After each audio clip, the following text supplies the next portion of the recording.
سر فارس، امید کرتا ہوں آپ ٹھیک ہوں گے۔ فارس سر، میرا نام اقبال ہے، میں لاہور سے ہوں۔ آج آپ کو اپنی محبت کے بارے میں بتانا چاہتا ہوں۔ ہمارے محلے میں آج سے 10 سال پہلے ایک عورت نے اپنے محبوب کے ساتھ مل کر اپنے شوہر کو قتل کر دیا۔ تب میری عمر قریباً 15 سال تھی۔ بس وہ دن تھا کہ مجھے شادی کے نام سے ڈر لگنے لگا۔ نہیں جانتا کیوں میرے دل پر یہ خوف بیٹھ گیا۔ مجھے لگتا تھا میری شادی ہوئی تو میری بیوی مجھے مار ڈالے گی۔ میں ڈرنے لگا، کہیں بھی کسی عورت کو دیکھتا تو نفرت بھری نگاہوں سے دیکھتا۔ میرے دل میں ایک انجانی سی آگ بھڑکنے لگی تھی۔ دل چاہتا تھا عورت ذات کو دنیا سے ختم کر دوں۔ میں یہ ساری باتیں اپنے من میں دفنائے خاموش رہتا تھا۔ میرے اسکول کی پڑھائی مکمل ہوئی، کالج چلا گیا۔ میرے دوست جب اپنی محبوبہ کا ذکر کرتے تو مجھے یوں لگتا سب قاتل ہیں، سب نے اپنی معشوقہ کے ساتھ مل کر اس کے شوہر کا قتل کیا ہے۔ فارس سر، یوں کہہ لیں میں پاگل ہو چکا تھا، لیکن میں ظاہر نہیں ہونے دیتا تھا۔ خیر، کالج بھی ختم ہوا۔ قسمت اچھی تھی، مجھے پولیس میں جاب مل گئی۔ پولیس میں بھرتی ہوتے ہی میرے دل کو کچھ سکون ملا، کم سے کم اب میں قتل نہیں ہوں گا۔ خیر، میرے گھر والے شادی کی بات کرنے لگے، لیکن میں ہر بار غصہ کرتا، چیختا چلاتا شادی کے نام پر۔ بابا کو حیرت تھی، آخر کیا مسئلہ ہے اسے، شادی سے اتنا کیوں ڈرتا ہے۔ کبھی کبھی تو میں 10 دن گھر نہ آتا۔ مجھے لگتا تھا گھر جاؤں گا تو شادی کی بات کریں گے۔ مجھے بہت ڈر لگتا تھا، مجھے عورت سے بہت ڈر لگتا تھا۔ میں نے سن رکھا تھا عورت بہت مکار ہوتی ہے، یہ سانپ سے بھی زیادہ بے وفا اور زہریلی ہوتی ہے۔ بس میں بھاگتا رہا شادی سے۔ پھر ایک دن بابا کو ہارٹ اٹیک آیا، وہ بہت بیمار تھے۔ میں پاس بیٹھا تھا، میرا ہاتھ پکڑ کر آہستہ سے بولے، پتر بیاہ کر لے میرے جیتے جی، تو میرا سب سے چھوٹا پتر ہے، تیرے سارے بھائی اپنے اپنے گھر والے ہیں، آج کل کون کسی نو پوچھتا ہے۔ یہ بھائی بھابھیاں سب ایک وقت پر منہ موڑ لیتے ہیں، پتر گھر وسا لے، میرے بعد خدا جانے کیا ہو۔ ابا کی آنکھوں میں آنسو تھے۔ میں خاموش رہا، پھر ابا کے چہرے کی جانب دیکھ کر میں نے ہاں کر دی۔ میں دل ہی دل میں بہت پریشان تھا۔ لوگ شادی پر خوش ہوتے ہیں، میں بہت اداس تھا۔ مجھے لگ رہا تھا میں موت کے قریب جا رہا ہوں۔ نکاح ہو گیا، میری بیوی قرآن پاک کی حافظہ ہے، زینب النساء۔ ہم گھر آ گئے، وہ لال جوڑے میں سج سنور کر بیٹھی ہوئی تھی۔ باہر طوفانی بارش تھی۔ میں نے اس سے بات بھی نہیں کی، لیکن وہ میرا انتظار کر رہی تھی۔ میں کمرے سے باہر نکلا، بالکونی میں کھڑا ہو گیا۔ بارش کے ساتھ بہت تیز ہوا تھی، بارش کی بوندیں مجھ پر بھی گر رہی تھیں۔ میں 1 گھنٹہ وہاں کھڑا رہا۔ 1 گھنٹہ گزرنے کے بعد جب میں کمرے میں گیا، وہ تکیے سے ٹیک لگائے سو چکی تھی۔ میں اس کے چہرے کی جانب دیکھنے لگا، اس کی پیاری سی چوڑیاں، معصوم سا چہرہ، لیکن میں پھر ڈر گیا۔ یوں کہہ لیں میں نفسیاتی ہو چکا تھا۔ اس کے پاس بیٹھ گیا۔ اچانک بجلی گرجنے سے اس کی آنکھ کھل گئی، جاگتے ہی مجھ سے معافی مانگنے لگی۔ تھکن کی وجہ سے آنکھ لگ گئی تھی۔ آپ کو بارش پسند ہے کیا؟ وہ پیار سے پوچھ رہی تھی۔ میں نے ڈرتے ہوئے ہاں میں سر ہلایا۔ پھر کہنے لگی، مجھے بھی بارش پسند ہے، لیکن مجھے بجلی کی آواز سے بہت ڈر لگتا ہے۔ میں مسکرایا، لو جی، اس سے کیا ڈرنا۔ اس نے میرے ہاتھ پہ ہاتھ رکھا، میرا ہاتھ چوما، اپنے ماتھے پہ لگایا، پیار سے بولی، آپ کو پتہ ہے آپ میرے مجازی خدا ہیں۔ اس کی باتوں میں ایک مٹھاس تھی، اس کے لہجے میں ایک سکون تھا، اس کے اخلاق میں ایک چاشنی تھی، اس کی آنکھوں میں ایک جام تھا۔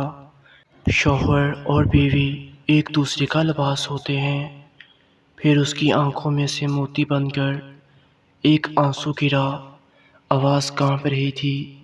میں بہت نیک سیرت ہوں، بس مجھے کبھی اپنے غصے اور انا کی آگ میں نہ جلانا۔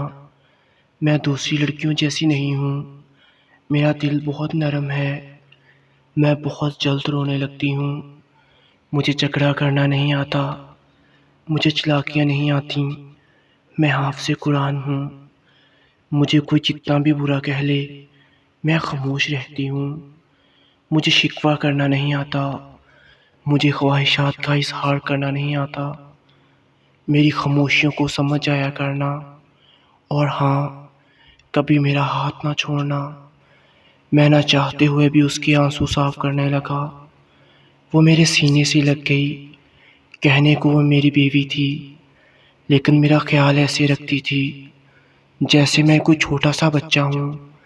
میرے کھانے پینے سے لے کر میرے سونے پہننے تک میں 15 گھنٹے ڈیوٹی کر کے تھک ہار جایا کرتا تھا۔ گھر آتا، اس کا مسکراتا ہوا چہرہ میرا منتظر رہتا۔ خدا کی قسم، جتنا بھی تھکا اس کے خوش اخلاقی گلابی چہرے میں نہ جانے ایسا کیا تھا، اسے دیکھتے ہی میری روح کو سکون مل جاتا۔ میں امی ابو سے ملنے کے بعد اس کے پاس جاتا، وہ میرا یونیفارم ترتیب سے رکھتی، پھر میری شرٹ کے بٹن خود بند کرتی، میرے پاس بیٹھ جاتی، میرے چہرے کی جانب دیکھ کر مسکراتے ہوئے کہتی، آپ تھک جاتے ہیں اتنا زیادہ، اپنا خیال رکھا کریں۔ میں نہ چاہتے ہوئے اس کا ہاتھ تھامتا، مسکرا کر بولتا، میرا سکون تو آپ ہو، مجھے تھکن کیسے ہو سکتی ہے؟ مجھے تنخواہ ملی تھی۔ میں نے ساری تنخواہ اسے تھماتے ہوئے کہا، یہ لے میری تنخواہ۔ اس نے مسکرا کر میری طرف دیکھا، 80,000 میں سے صرف 2,000 لیے اور کہنے لگی، یہ امی جان کو دے دیں، مجھے پیسوں کی ضرورت نہیں، مجھے آپ کی ضرورت ہے، آپ کے ساتھ کی ضرورت ہے۔ میں اس کے اس رویے سے متاثر ہوا، جبکہ آج کل ہر ایک لڑکی یہی چاہتی ہے کہ اس کا شوہر جو کچھ کما کر لائے اس کے ہاتھ پر رکھے، اپنے ماں باپ کو کچھ نہ دے۔ اور میری شہزادی، اس کی سوچ کتنی مختلف تھی۔ یقین کریں، میں اس دن اس کا مکمل ہو گیا۔ مجھے نماز کی تلقین کرتی تھی اور پھر میں 5 وقت کا نمازی بن گیا۔ ایک اور، وہ بہت ہوشیار نہیں ہے، بہت معصوم سی ہے، ہر بات پر یقین کر لینے والی، کبھی مجھ سے جھگڑا نہیں کرتی، ہاں کبھی اسے ڈانٹ دوں تو چپ ہو جاتی ہے۔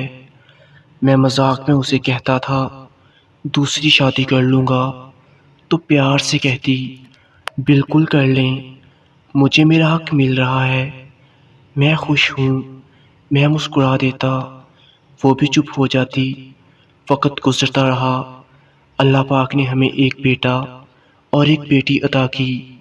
بیٹا بڑا تھا، میں آج بھی اسے ستاتا تھا کہ دوسری شادی کر لوں گا۔ وہ ہنستے ہوئے کہتی، اب 2 بچوں کے ابا کو کون دے گا لڑکی، جائیں کر لیں، میں تو نہیں روکتی۔ پھر گھر کے کاموں میں لگ جاتی۔ ایک دن میرے دماغ میں شرارت کا خیال آیا، سوچا اسے تنگ کرتا ہوں۔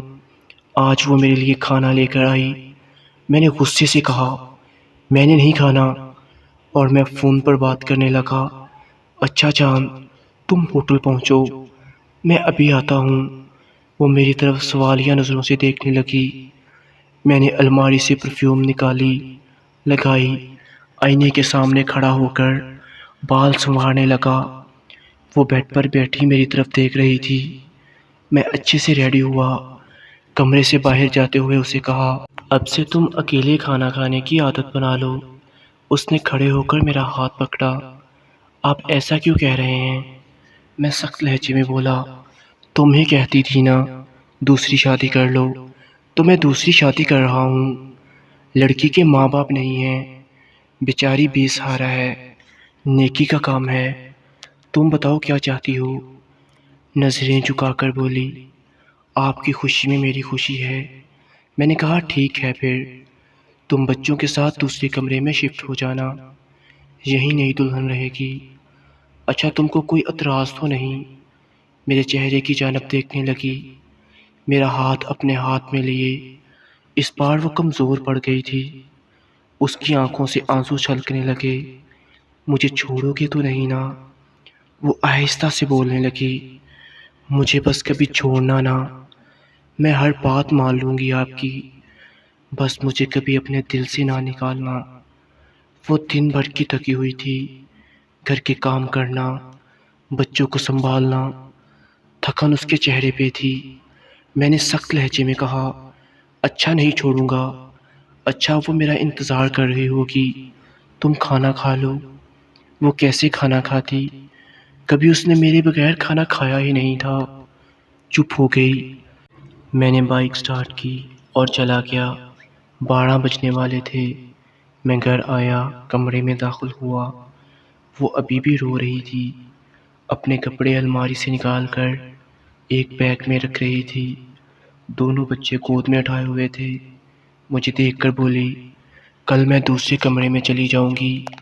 اس کی آنکھیں سرخ ہو چکی تھیں۔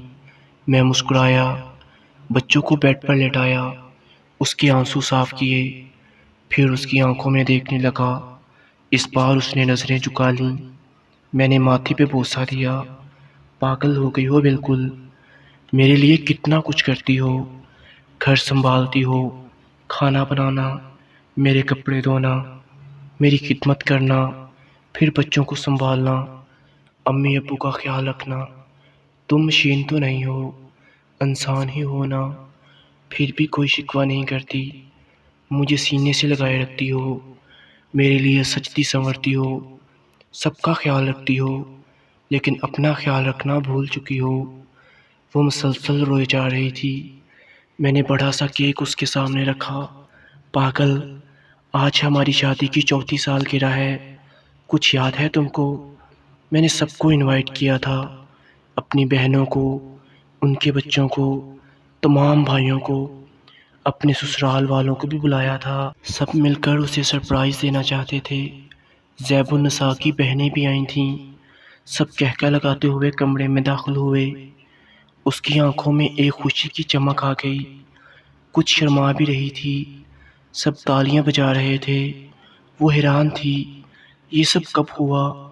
مجھ سے چھپا کر رکھا۔ میری آپی مسکرا کر بولیں، پاگل، چل اب اسے گفٹ دے۔ زینب النساء نے ایک دن مجھے کہا تھا، اللہ ہم کو بھی ایک چھوٹی سی کار دے گا۔ میں نے آج اسے ایک کار خرید کر دی تھی۔ وہ بہت خوش تھی۔ پھر میں نے اسے گولڈ کے کنگن پہنائے۔ وہ تڑپ کر میرے سینے سے بچوں کی طرح لگ گئی اور رونے لگی، بار بار کہہ رہی تھی، پاگل، اتنا خرچہ کر دیا، کیا ضرورت تھی؟ مجھے یہ سب کچھ نہیں چاہیے تھا، مجھے تو بس آپ کا ساتھ چاہیے۔ اس کا جسم ابھی بھی کانپ رہا تھا۔ وہ میری جدائی کا سنتے ہی شاید مرجھا چکی تھی۔ میرے سینے سے لگتے ہی اس کو جیسے دونوں جہاں مل گئے ہوں۔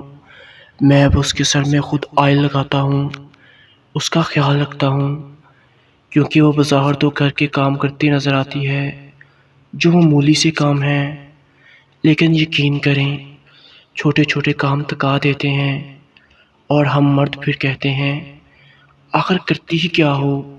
کھانا بنانا، جھاڑو پونچھا کرنا۔ ایک دن کے لیے کوئی مرد ذرا یہ سب کر کے تو دیکھے، عقل ٹھکانے آ جائے گی۔ میری زینب النساء نے مجھے سکھایا محبت کیا ہوتی ہے، دل کا سکون کیا ہے۔ میرے ساتھ وفا نبھائی، مجھے زندگی دی۔ کسی ایک بدچالن عورت کی وجہ سے میں سب عورتوں سے نفرت کرنے لگا تھا، لیکن کب جانتا تھا زینب النساء جیسی بھی شہزادیاں ہوتی ہیں۔ اور ہاں، ہر شادی شدہ مرد سے ہاتھ جوڑ کر کہتا ہوں، صرف ایک بار میرے کہنے پر ایسا کر کے دیکھو، اپنی مردانگی، اپنی انا، سب کو چھوڑ کر اپنی ہم سفر کو مہینے میں ایک بار کوئی چھوٹا سا تحفہ، چاہے ایک گلاب کا پھول ہی کیوں نہ ہو، دے کر دیکھو، وہ اپنا ہر درد بھول جایا کرے گی۔ اس کے لیے وقت نکالو، اس کے پاس بیٹھو، چار محبت بھری باتیں کرو، کوئی بڑا گفٹ نہ سہی، پیار سے سینے لگا کر اس سے حال پوچھو، اس کے چہرے پر تھکن کو محسوس کرو، وہ خدا کی قسم اتنے میں ہی خوش ہو جائے گی۔ تو دوستو، کیسی لگی آپ کو یہ آج کی ویڈیو؟ کمنٹ باکس میں ضرور بتائیے گا، اور اس کے ساتھ ہی مجھے راؤ علی حیدر کو اجازت دیں۔ ملتے ہیں نئے ویڈیو میں۔ والسلام۔